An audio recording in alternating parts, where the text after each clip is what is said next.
Hello, and thank you for viewing this quick presentation with some guidance for navigating the election season in your parish and beyond. Election season can be a complex decision time for Catholic voters.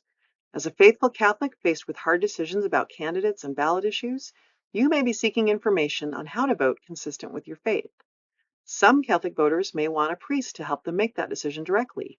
Others may look for guidance in homilies. Let's discuss some options to help Catholics exercise our rights and responsibilities as voters consistent with our faith. First, some ground rules. In every conversation and decision about political issues, we must proceed from our faith's belief that every human being is made in the image and likeness of God and has equal value. If we can see Christ in each candidate and in anyone we are talking with about our political preferences, we are more likely to have a better conversation. Second, the Catholic Church and its clergy do not tell people how to vote. Our faith holds us responsible for engaging in proper faith formation to help us determine our votes for ourselves. Our bishops do provide good faith formation materials to help us do that, which we will discuss shortly. Finally, as followers of Christ, we can and must set the example of civil discourse in political discussions. If we recognize the inherent dignity in every human, we will speak to others in a manner that is consistent with our belief. So, where are our good sources of information?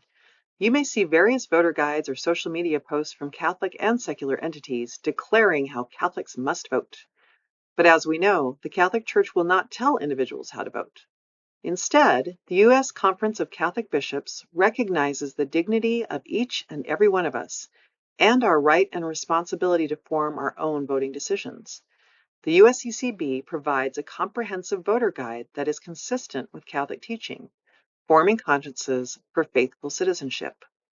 This guide does not tell you how to vote, but it does take each person through a thoughtful, prayerful process for making your own decisions rooted in Catholic teaching. You can access the guide at the link in this slide. The Washington State Catholic Conference also provides information on elections and issues in our regular advocacy bulletin. You can join our network at wacatholics.org to receive monthly bulletins with information on advocacy opportunities on the state and federal level. For nonpartisan information about Washington elections, visit the Secretary of State's website. We also encourage you to participate in nonpartisan educational events. Parishes can host some of these events, such as voter registration drives, and we encourage you to look for candidate forums that include all or most candidates, rather than those that promote only one candidate. Please know, parishes should not host events that are partisan or give the appearance that the Church has endorsed a specific candidate.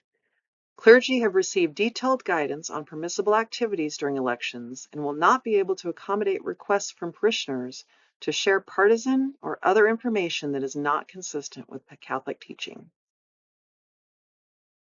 Voting as a Catholic is not easy. Neither of the major political parties fully represents our positions, so we must spend time in formation and make our decisions based on our teaching rather than following what others may suggest in various media outlets. Catholics can start their faith formation for voting now. We encourage all Catholics to become familiar with the 7 themes of Catholic social teaching which guide our interactions within the political, economic, and social arenas.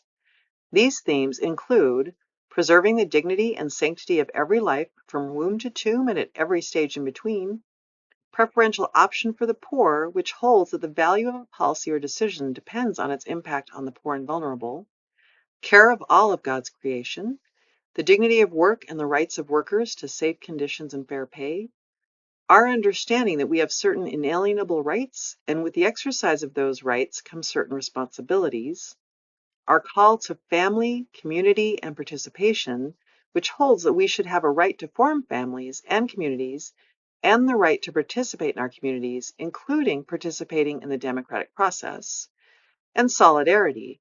Since we believe all humans are children of God, we act in solidarity with our brothers and sisters globally and locally. These themes guide our other areas of understanding, such as the importance of charity and justice. Our Church engages in both acts of charity and justice.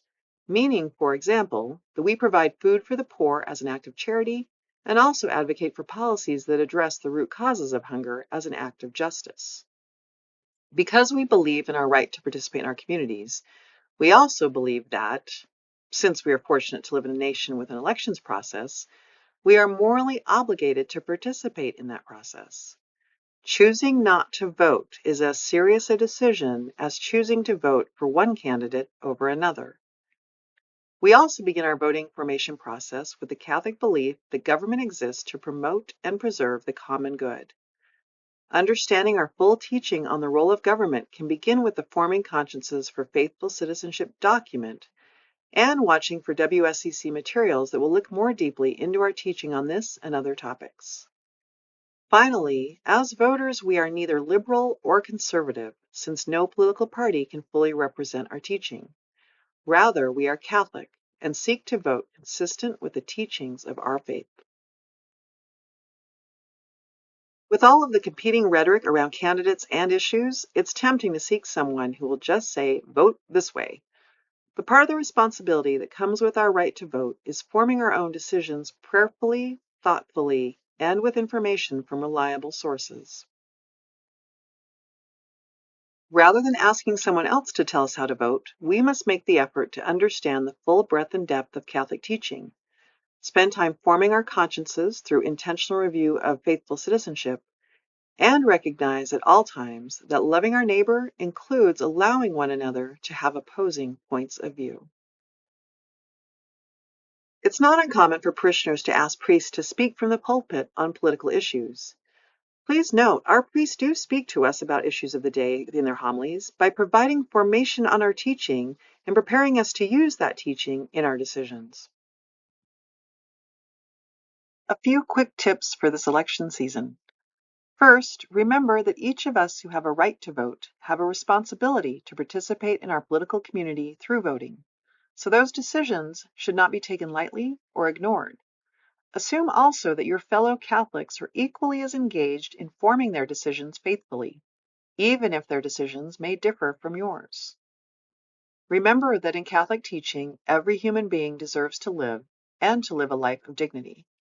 Protecting the sanctity of life means striving to protect against abortion, assisted suicide, domestic violence, gun violence, war, addiction, poverty, the death penalty, and any other threats to human life here or abroad.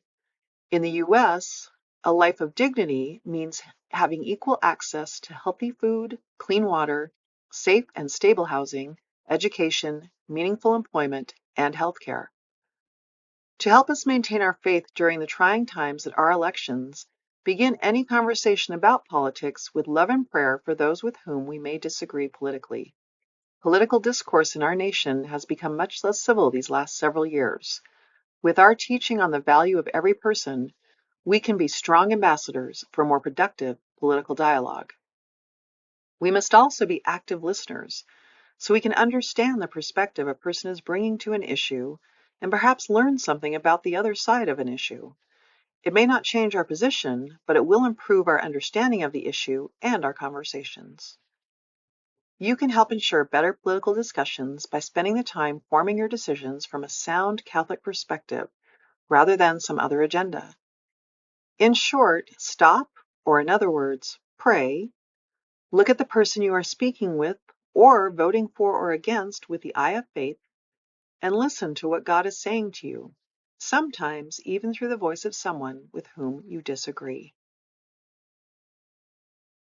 Thank you again for taking the time to view this presentation and committing to a civil, peaceful, and productive election season. If you have additional questions, please feel free to reach out to the WSCC.